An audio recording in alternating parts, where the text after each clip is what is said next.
Verdinha FM 10h21.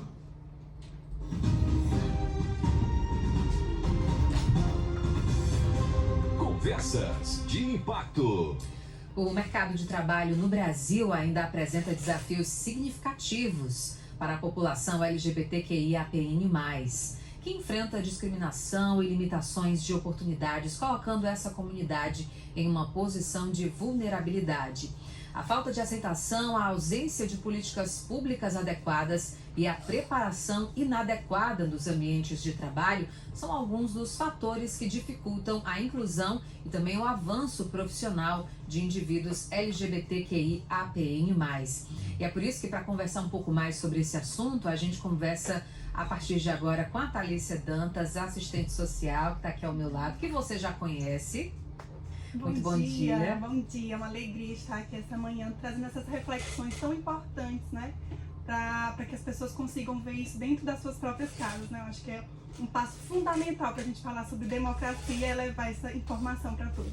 E a gente vai conhecer também, vai receber agora aqui a Samila Aires. Não sei se você já visitou aqui quando eu não estava aqui, Samila. Não, primeira vez, né? Primeira vez, e quero aqui desejar um bom dia a todos os telespectadores, quem está nos assistindo e nos ouvindo. Dizer que é muito importante para mim estar aqui na Verdinha, que é uma memória afetiva para mim, muito gostosa, que é do meu pai, que escutava durante todos os domingos e nos finais de semana o jogo transmitido pela Verdinha, então me traz muitas memórias. Que muito maravilha. feliz em contribuir com o debate. E a Samila, que é ativista pelos direitos das pessoas LGBTQIAPN+. Vamos começar então conversando, falando desses principais obstáculos que são enfrentados pela população LGBT, mas ao tentar entrar ou crescer também no mercado de trabalho. Imagino que muitas barreiras já foram vencidas, mas o trabalho ele tem que continuar, né? Porque são muitas dificuldades ainda encontradas. Sim, a população LGBT ela é uma população que é diferente de outras populações vulneráveis, ela ainda não consegue acessar de forma plena o mercado de trabalho. São vários fatores que atravessam, né, essa dificuldade do acesso, como escolarização, né, as questões de vínculos familiares, a liberdade de expor suas relações no ambiente de trabalho, as relações interpessoais, né, e a valorização profissional. De fato, quando o empregador busca alguém e essa pessoa, como se apresenta postulante à vaga, e é LGBT, as pessoas ignoram a sua capacidade, a sua condição de liderar aquela equipe ou de executar o trabalho e somente foca na questão da sexualidade ou no gênero daquela pessoa que se apresenta para a vaga. Isso é uma forma de preconceito, de discriminação, de LGBTfobia. E a gente sabe também de um papel muito importante, né, Thalícia, que é o apoio da família, muitas vezes, né, para preparar para o mundo, né, porque lá fora a gente não sabe o que é que pode acontecer e o preconceito muitas vezes é o que vem na frente, né? Então, como é que esse apoio da família ele pode ajudar a estruturar melhor esse lugar, né, dessa pessoa estar buscando ali o seu lugar na sociedade, também no mercado de trabalho? Sim, é importante entendermos que a família ela tem um papel fundamental na formação de qualquer indivíduo, né? Não é à toa que ela está presente como centralidade em diversas políticas e legislações no Brasil, né? E aí, quando a família é presente, a gente pode falar sobre a estabilidade emocional, você sentir que pode contar com alguém, né? Ter essa rede de apoio. Samila trouxe um ponto muito importante, que é esse processo de formação, né, de dar a oportunidade. E quando a gente pensa na população LGBTQIAP+, a gente precisa refletir que as juventudes são as que está mais vulnerável à não permanência no ambiente escolar, por conta do bullying, né? E ter uma família presente nesse processo é muito importante. Você conseguir ter um apoio financeiro, você ter com quem contar nesse processo de descobertas, de estar proposto ao mercado de trabalho, e ter com quem contar nesse processo é muito importante, né? E a família, ela está nesse local, né? Nessa formação e nesse processo de fortalecimento, né? Aquela história, se você tem alguém que te valida em casa, dificilmente você vai aceitar qualquer coisa em qualquer outro ambiente, né? Você vai se posicionar melhor. E o que a gente pode falar também das empresas, o que é que elas precisam mudar, Samila, para incluir as pessoas de fato, né, ter essa prática real, não apenas aquele discurso bonito, não, a gente aqui recebe as pessoas, dá oportunidade, porque a gente sabe que isso é muito fácil, né, fazer, mas colocar de fato na prática, né, que de fato tem essa atenção, tem esse olhar especial, o que é que a empresa ela poderia fazer de diferente? Primeiro é compreender que, por mais que a empresa ela vise o capital, ela tem que compreender quem é o seu cliente. Quem na ponta compra o seu produto. É importante que a diversidade ela esteja presente, tanto no cliente como quem fabrica a embalagem, quem embala, quem pensa no produto, quem lidera a equipe, quem trabalha na produção. Então ele tem que ser diverso em todos os setores. E é importante também compreender que a população LGBT, aí pegando o gancho na palavra, na outra pergunta, é que a empresa também tem que compreender a população LGBT em sua amplitude na sua relação com família. Que essa não é a realidade de toda a população LGBT. Nem todo o LGBT que busca trabalho, que está aí, né, lutando para vivenciar e viver sua liberdade, sua felicidade, tem configuração de família.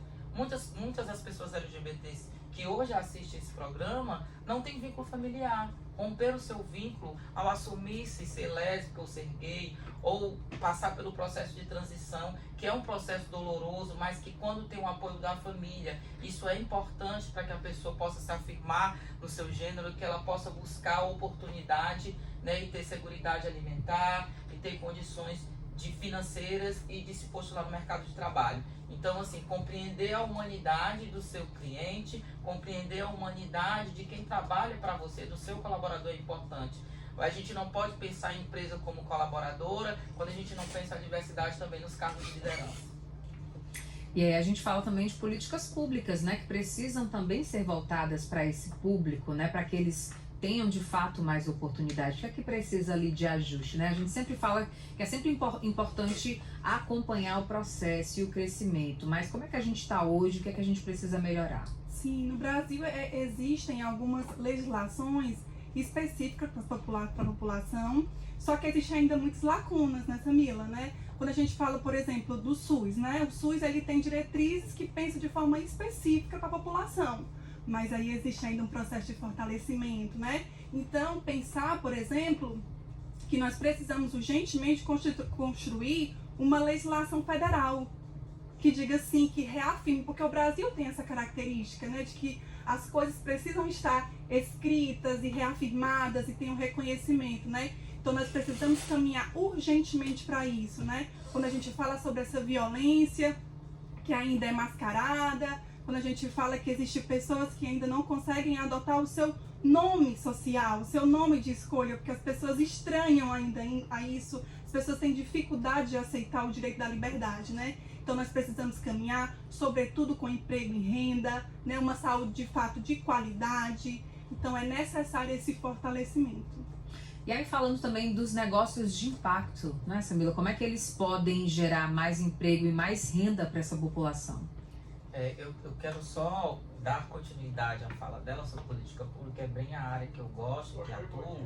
O Estado do Ceará ele tem algumas ações que são muito importantes de política pública. Por exemplo, aqui no Estado do Ceará a gente tem um comitê de empregabilidade e empreendedorismo para a população LGBT, que prevê ações de enfrentamento, né, LGBTfobia no ambiente de trabalho, com formação, com discussão com o Ministério Público do Trabalho, com a Defensoria Pública, entidades, né, setores do comércio e da indústria e as secretarias afins a promover esse estreitamento e essa ponte com o mercado de trabalho para a população LGBT, especificamente para a população trans, que prevê ações de formação, cursos de capacitação, atendimento psicológico, jurídico, através do Centro de Referência LGBT do Estado, Tina Rodrigues, o qual eu coordeno, né? E a gente tem diversas ações nessa perspectiva. Uma gerência de inclusão e diversidade no IDT-Cine, mas a gente precisa pensar de vagas afirmativas. A gente tem que pensar que o governo é importante, o governo federal é importantíssimo reconhecer que a população LGBT ela precisa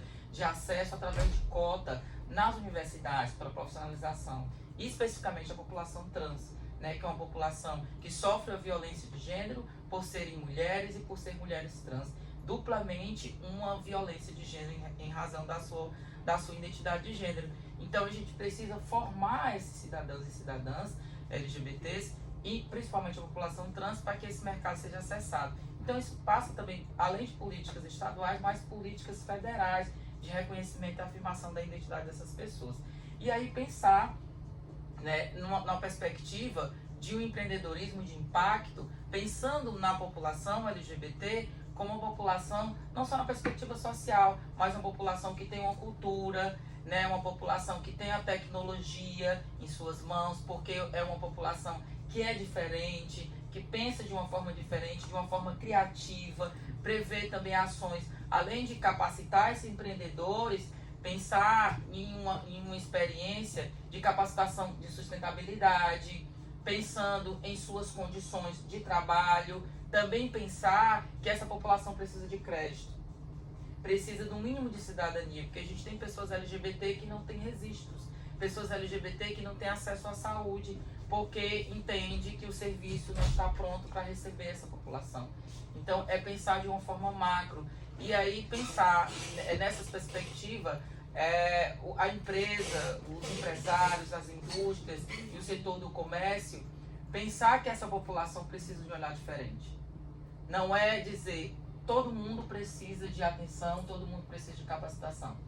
Mas eu preciso olhar de forma diferente para aquela população, porque ela tem todo um contexto social de violência, de vulnerabilidade e que precisa de um tipo de capacitação profissional diferente.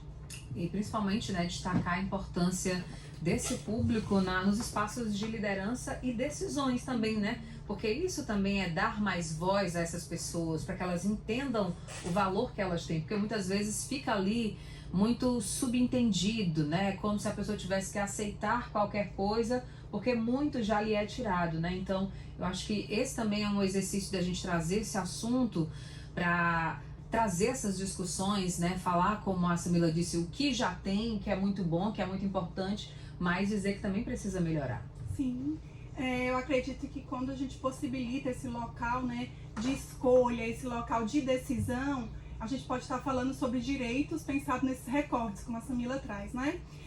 E acredito muito também que, por que, né, de que forma que estão sendo decididas essas leis, de que cara tem essa lei, né? Então, é necessário essa representatividade, que as pessoas se reconheçam nessas lideranças, nessas gerências, né? E aí nós vamos conseguir falar sobre uma política de fato que tenha a cara dessa população. Então é urgente garantir esses espaços através realmente de decisões, né? Precisamos urgentemente afirmar esses espaços para que as pessoas elas consigam decidir as suas necessidades. É importante que o que seja escolhido ali seja a partir de uma necessidade real. Né? Quando a Samila traz também sobre a reflexão dos negócios, eu acho que é importante também nós falarmos aqui sobre a necessidade de garantir aporte financeiro para esses negócios. Né? Que nós venhamos a ter, de fato, reafirmado a garantia do aporte financeiro, para que os negócios sejam pensados a partir dessas necessidades. Né? Exatamente, é importante e é urgente falar sobre isso. Minha gente, essa é a nossa conversa de toda terça-feira. Queria agradecer aqui a Thalícia Dantas, assistente social, que nos ajudou a entender um pouco mais dessa temática. E agradecer também a Samila Aires, né, ativista aí pelos direitos LGBTQIAPN+, ensinando muita coisa pra gente, né, muita coisa que a sociedade precisa saber. Né, Samila? Eu que agradeço ter a oportunidade de entrar na casa de vocês, poder falar um pouco da nossa população e ter visibilidade, isso é importante, a gente precisa se ver. Acho que nesse momento muitas pessoas trans, muitas pessoas LGBT estão escutando a gente, estão assistindo a gente e sabem o quão importante, o quão é caro para a gente estar discutindo sobre isso. Eu quero até agradecer a Verdinha porque colocar no tema de centralidade a questão da empregabilidade LGBT é algo urgente e algo atual e necessário. A gente agradece aqui pela conversa, viu? Um abraço para vocês. Obrigada. 10 horas.